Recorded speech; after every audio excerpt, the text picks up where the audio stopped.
everyone, and welcome to another edition of Clock Talk with Dr. Greg Brannon. How are you today? Fantastic, Jim. Excellent. As always, 15 minutes chock full of information. And since it is the new year and we are into February now, people have obviously done dry January and they're on weight loss programs. The gym that I go to has been relatively crowded. First couple of weeks in January, kind of tapering off now, but we're into February. Obviously, the human will and nature being what it is, everybody has these resolutions, and then, you know, they tend to fall back into their ways because humans, at the end of the day, are mostly creatures of habit. Except for you, discipline's freedom. You haven't missed it for 40 years. True. I know you, 5 o'clock in the morning. I know you. Same with you. But I thought today we'd just cover some simple stuff, different types of diets, nutrition, et cetera, et cetera. So how do you feel about that? I love to, because the thing about it, Jim, is we talk a lot. When people come to us, we talk about hormones. I got that.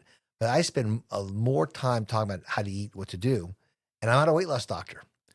So we have a wonderful wellness program led by Britt, who has a master's in nutrition from Columbia. She's my daughter's personal nutritionist, and now she's our nutritionist. And when this is how important it is to us. Two things that we do at Optimal Bio that I think are really unique.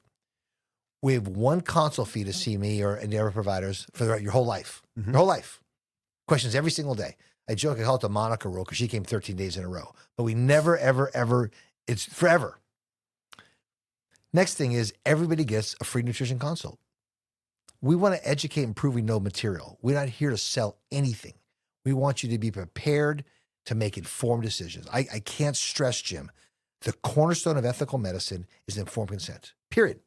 And I'm hoping to motivate people to ask questions of us and other doctors in any field, bottom line.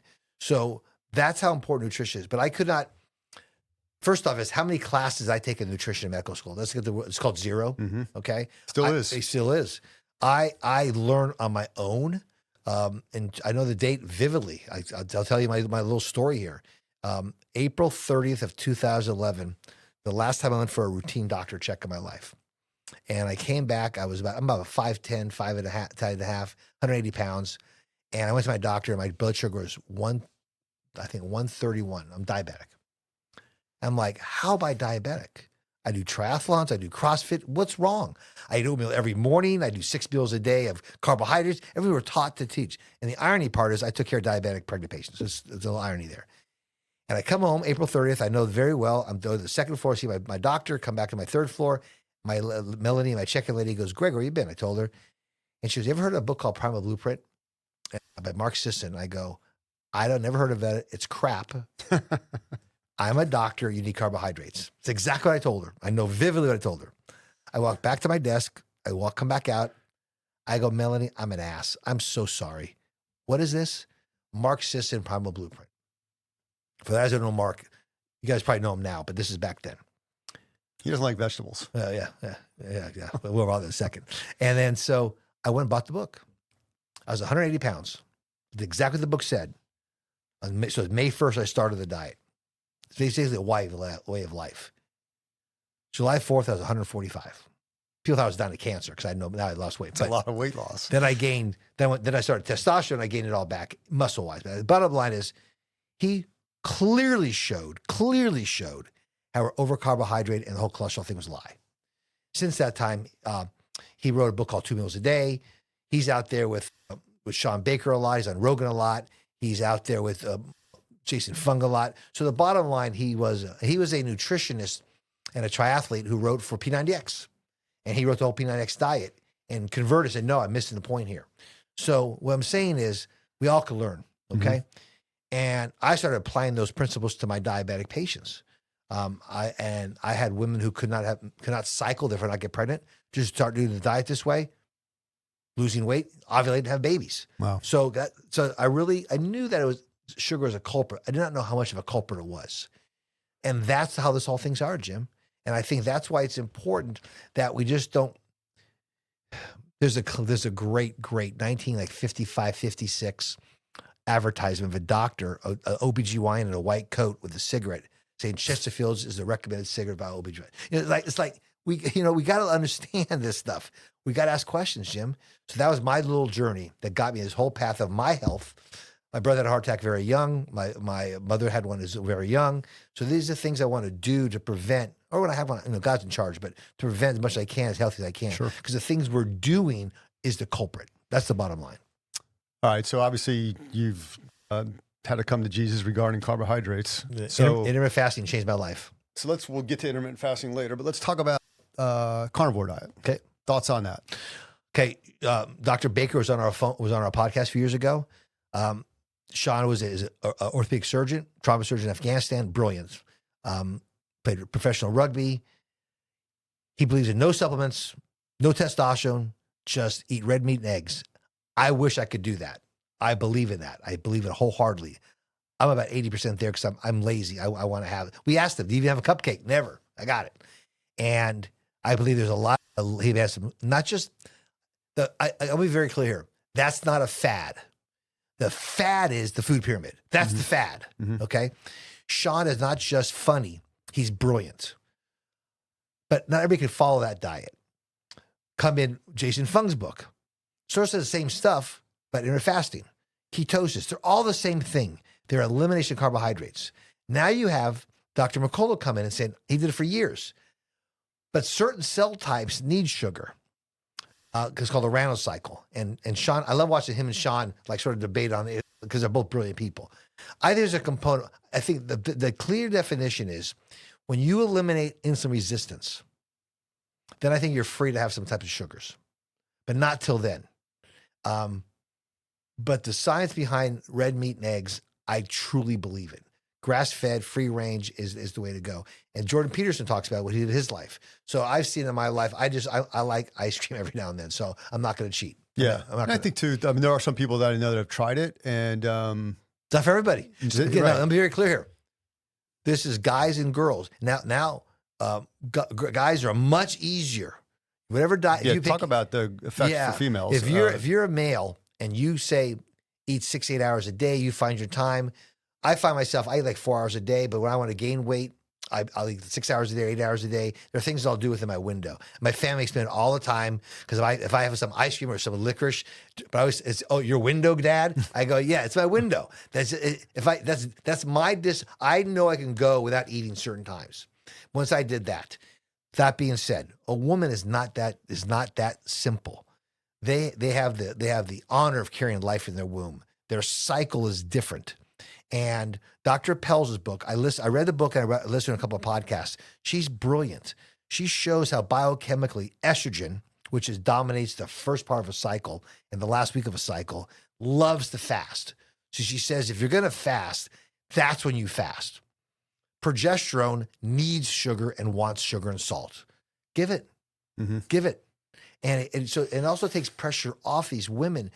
I mean, I have 6 daughters. You got 2 daughters. The pressure women have to learn a certain way is insane. And we're all different body structures. So that's why to us at Optimal Bio, we don't have a weight loss. We have a diet. No, we have a way of life that's healthy stuff.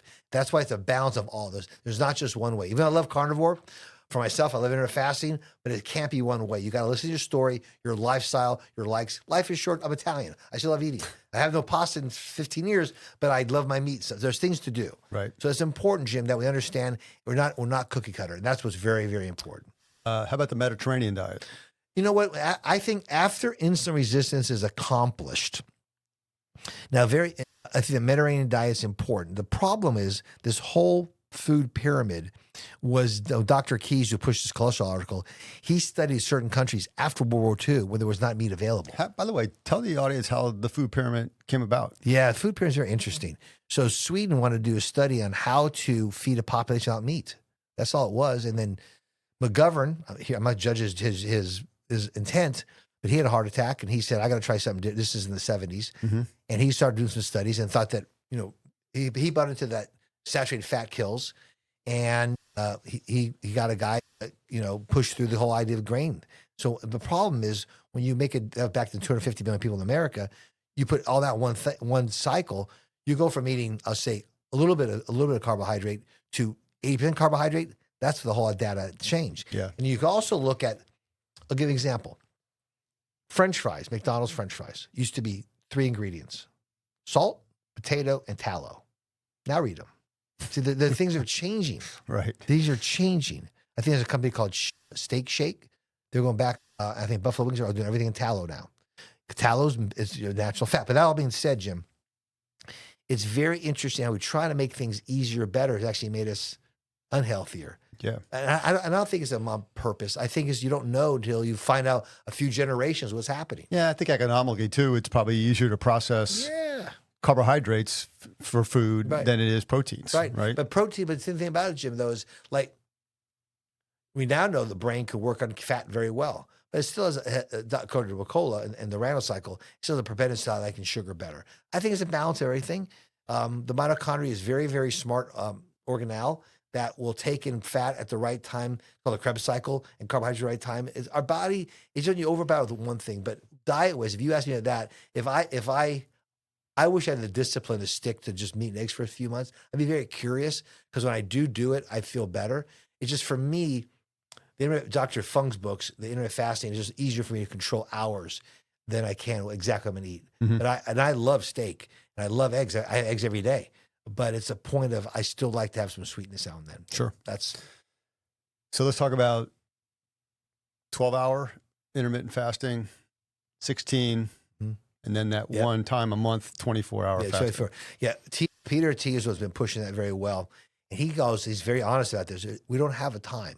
Now, the reason why we do this is there's two major regulatory parts in your body, one called mTOR, one called AMPK. And you want them turned on and turned off at different times. AMPK, I'd say you want on more. That's the fasting exercise turns that one on. There's a supplement called berberine that actually does it as well. That's more of that intermittent fasting part. In the growth phase is the mTOR. That makes protein, makes build muscle. So that's when you after you fast, you replenish it with protein and fat to get the mTOR going. So that's basically the balance at the biochemical level. But Peter's done, he's went weeks without it. He's went months, he's went weeks, days. There's not one single paper that says a certain amount of time. But Peter does in his book, Diabetes Code, he talks about having diabetics fast for 6 weeks. And at the end of 6 weeks, there are no more diabetics. So the key is your sugar is stored in your body and your liver and your muscle called glycogen. So you have to deplete that. Mm-hmm. Once that's depleted, your body will go, oh, I got another source. What's that source? Fat. And you think about it, there's this energy source called ATP. Sugar that's like the currency of the cell. So you need it to run everything. A molecule of sugar, it makes 4 ATPs. But you need 2 to start it, okay? So get 2 out of it. A fat one gives you 100 ATPs. There's more energy it's called beta oxidation. So therefore, there's more energy bang per buck, all right? So that's why it's important that your body wants to be able to be, and that's what Mark Sisson talks about now, is you want to be adaptable. When I have sugar, I could use sugar property. When I have fat, I do fat property. You want to use protein for energy at the last resort because protein is used to build the structure. You don't want to use that for energy source. It can, but you don't want it to be. That's the last resort. So if you're on a high protein diet with no sugar, let's say, you probably don't want to fast. That's what the people say that, yeah. But yeah. I find that still fasting to something biochemical is very interesting. Because your cells are resting too, right? They're detoxing and everything else. But there's even more, Jim. There's a thing called autophagy and mitophagy. That means it eats itself. So just say you have a cell that has a tissue that has 100 cells and 30 are working. Well, now in a state of a lot of food, they're all happy. Now food's less. The 30 go, I'm doing all the work. Let's eat the other 70. That sounds crazy. That's what it does. Inside the cell, you have mitochondria. Mm-hmm. Well, the same thing happens. The mitochondria is working very, very well. When there's enough food for everything, it's fine. But when it doesn't, who's going to get the good cell? The bad mitochondria, the good mitochondria. It's called the Warburg effect. I'm blanking on his name. He wrote a book called Cardiac Cancer is a Metabolic Disease. He was on Peter Attia's podcast, phenomenal. Friedman? Not Friedman. I think it's Thomas Sig. It's just an S, I think. Okay. But he writes his book because Warburg won the Nobel Prize in like 35, 36, that cancer cells cannot grow on sugar. Okay, they cannot grow on fat. So you starve cancer cells by making it ketotic, intermittent fasting, ketosis. So there's some great data on that. So the bottom line is that there are certain ways to have our cells as healthy as possible. So you want the cells in the mitochondria that are there to have those substrates it needs to be more efficient. And if you've done some of this fasting and then you do start to eat again, is there certain things you don't want to hit the body with right away? It depends. I thought there was that. We know, you and I heard this in Dr. Huberman's study one time. Women, they should eat immediately after working out because they need it. They should eat before they work out. Men can work more they can eat within 4 hours, he talks about. So all this stuff. I love podcasts because you have these brilliant people throwing knowledge at us. Right. So I think it's important is find out what works for you. That's the bottom line. Sift through it and that's it. Customize it. That's it. Just like Optimal Bio. Optimal Bio. Thank you. All right. My pleasure. Thank you.